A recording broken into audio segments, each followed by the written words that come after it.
I think that if it were happening a little bit earlier, or if it happened like right in the middle of those key elections, it could be more problematic, much more of a hurdle for him.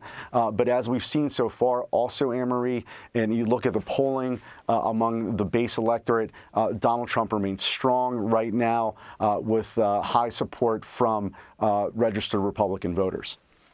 So my follow-up question was going to be whether or not the former president would be likely to be happy about this decision. You kind of sort of answered that in a way. I mean, certainly the fundraising has been great for him on the heels of any sort of decision. He seems to be able to raise money. I'm wondering, why did the prosecution want it so early? Why did they want it in December? I think part of that is that I think if you look at Jack Smith and the pace that he's kept, it's been faster than what may have been expected. I think they're not wasting any time. They're just getting to it. I think December also being right before the primaries, right before those, it doesn't entangle or create other perhaps logistical issues that could maybe hamper that investigation. But honestly, it is a result that really benefits Trump politically. And I think that, we've reached out to the campaign, but going into this, speaking to sources close to Trump, sources close to his campaign, this is something, while they, expected and hoped for something after the November general election, I think this is still an outcome that benefits them. You know what I see, though, Finn? So this is going to be right in the thick of, campaign season, right? The weather's warming up. Right. Everyone's going to be able to sort of get out there. And once again, the former president is probably going to suck all the air out of the room, because no matter what happens, there'll be another thing that happens in the courts that we will all be talking about in relation to Donald Trump. So even if, the desire for, another candidate is to not talk about him, they're going to end up talking about him. No, exactly. And you've seen his Republican rivals this past week.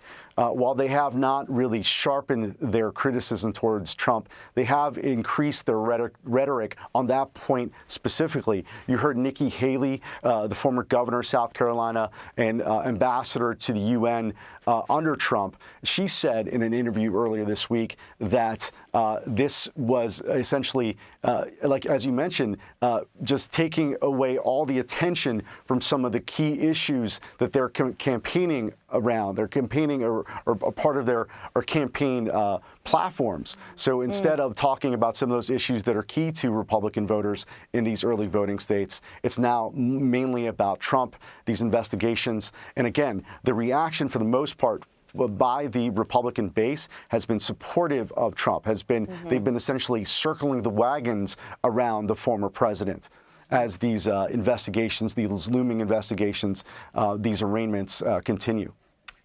Man, oh man. Finn Gomez, thanks for jumping in front of the camera for us. Short notice, appreciate it. Anytime. Thanks, Anne-Marie.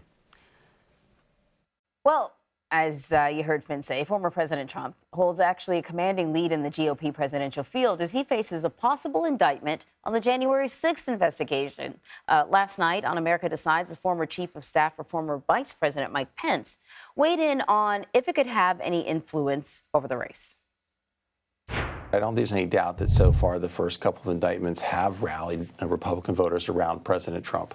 I think looking ahead into the January 6th potential indictment, I do think it's a little bit different because in this case, I don't think people relish revisiting that day and seeing the videos of what happened that day again, and reminded candidly of the president's dereliction of duty on that day.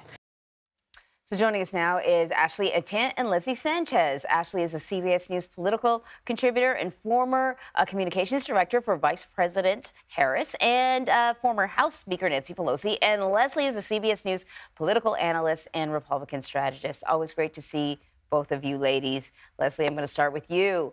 How might a Trump indictment, yet another one, in the January 6th case impact how Republican voters view him?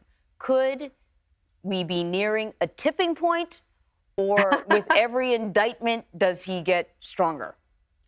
I think the Democrats are hand-wringing, hoping this is the one that pushes it over their side.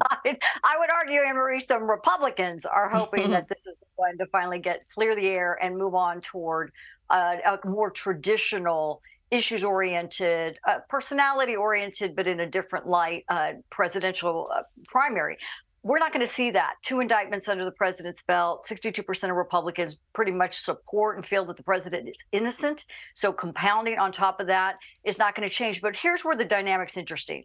Moving into that date, you have over 24, as Finn talked about, 24 Republican primaries and caucuses that have already taken place. We could have cemented or calcified around a nominee that very much could be former President Trump.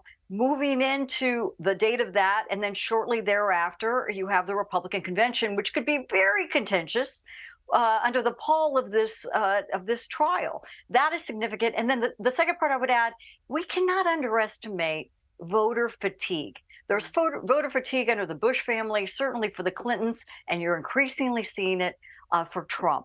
So that dynamic alone of wanting to clear and move past this, while they may support the president, feel it is unjust for Republicans, that's really where this is ticking and leaning into. And that's where the opportunity is probably for some other contenders.